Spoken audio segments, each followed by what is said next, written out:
It is only a few hours to go before the annual traslación of the Jesus Nazareno begins. This procession, surrounded by millions of devotees, will take the image of the Jesus Nazareno from Quirino Grandstand back to its home in the Minor Basilica National Shrine in Quiapo. Let's check the situation over at the Quirino Grandstand with Ian Suyu, who joins us live on The Big Story. Magandang gabi, Ian.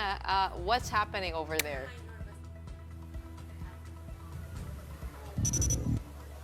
Ladies, good evening as well. Tuloy-tuloy nga yung activities na ginaganap dito sa Quirino Grandstand para sa mga naghahabol sa mga huling oras ng pahalik bago magsimula yung prosesyon mamayang madaling araw.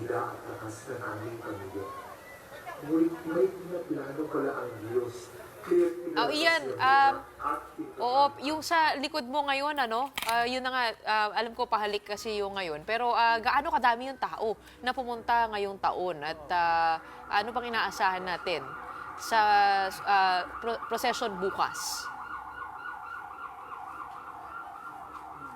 Ayon nga sa Nazareno Command Center, as of 6 p.m., nasa 19,500 na yung bilang ng mga deboto na nakapila, pati yung iba na nag-camping na rin dito around the Luneta area. Sa ngayon nga makikita nyo dito sa aking likuran, mayroong stage na inihanda kung saan kasalukuyan nagkakaroon ng mini presentation and concert na pinangungunahan ng mga miyembro ng iba't ibang youth groups under the Minor Basilica o yung mas kilala bilang Quiapo Church.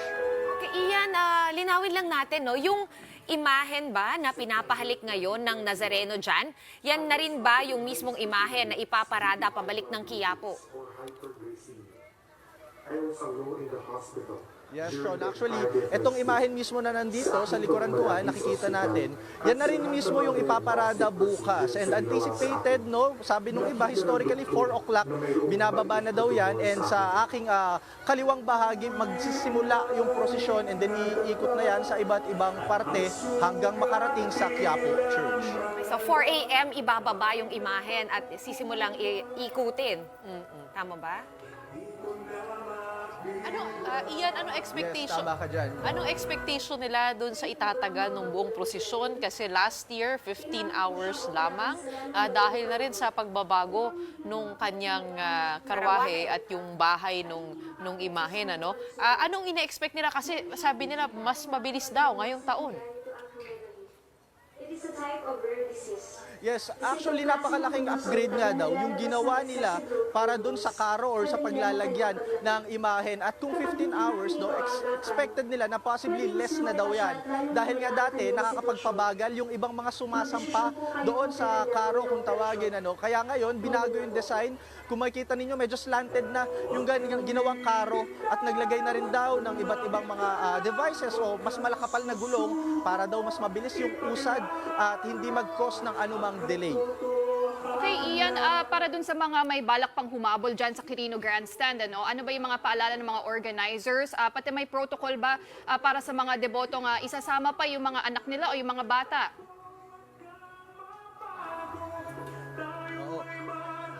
Yes, ladies, actually, ang protocol nga nila dito is kapag may kasamang mga bata, pinagbibigyan naman nila na magkaroon ng advantage sa pila, kasama na nila dyan yung mga senior citizens, pati yung mga persons with disabilities. So, ang system nila dito, parang 1:2. Sa isang senior citizen, pwedeng samahan ng dalawa pang matanda or regular na deboto sa pag-akyat at pagpapahalik doon sa poon o sa imahe.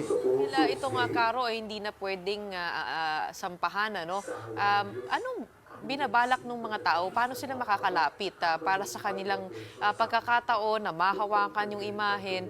Or paano ba sila magdadasal? Nakausap mo ba sila sa mga estratehiya nila para bukas?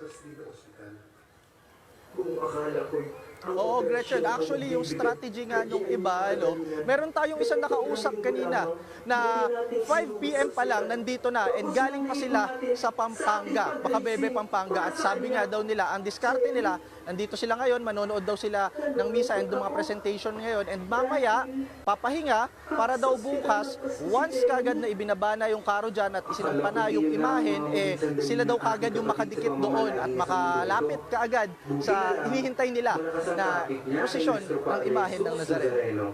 Kamusta naman ang lagay ng mobile services dyan, Ian? Right now, malinaw na malinaw yung bato mo sa amin dito sa studio. Pero kamusta naman cell, signal, and meron din bang mga bawal dalhin? Like, syempre yung mga patali, mga lighter, bawal ba yon at i-confiscate ba yon? Meron bang nag-check?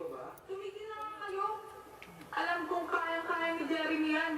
Yes, oo, no, meron mga random or spot checking na tinatawag na dito sa mga bags ng ibang mga nakapila kung saan tinitignan kung may dala ba ng mga patalim. Kasi yan yung mga pinagbabawal. Anything na magkakos ng gulo or distraction sa ibang mga deboto, bawal yan. Yung mga patalim, mga alak o mga posibleng maglikha ng apoy o sunog, pati mga cards, pinagbabawal po yan sa ating mga deboto na pupunta rito. Yeah, Ian, we know this is a very, very special devotion with a record 6.5 million devotees coming last year. Help us understand and help us remember why is this feast very important again? And what is your advice to those who are used to going around that area? Which roads should they avoid tomorrow?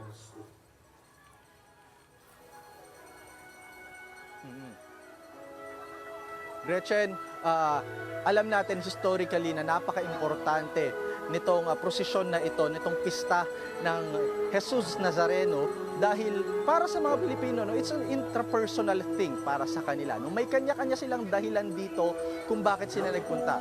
Meron silang mga personal na wishes or mga naging promise dati at paniniwala nga. Siyempre, mga Pinoy, karamihan or may iba sa kanila, mapaniwala pa rin sa mga miracles na tinatawag. So may it be health or sa state of living nila, malaki ang panata nila para sa Poong Nazareno. At para naman sa mga kalsada, no, medyo iwasan na po natin dito sa May Ross Boulevard.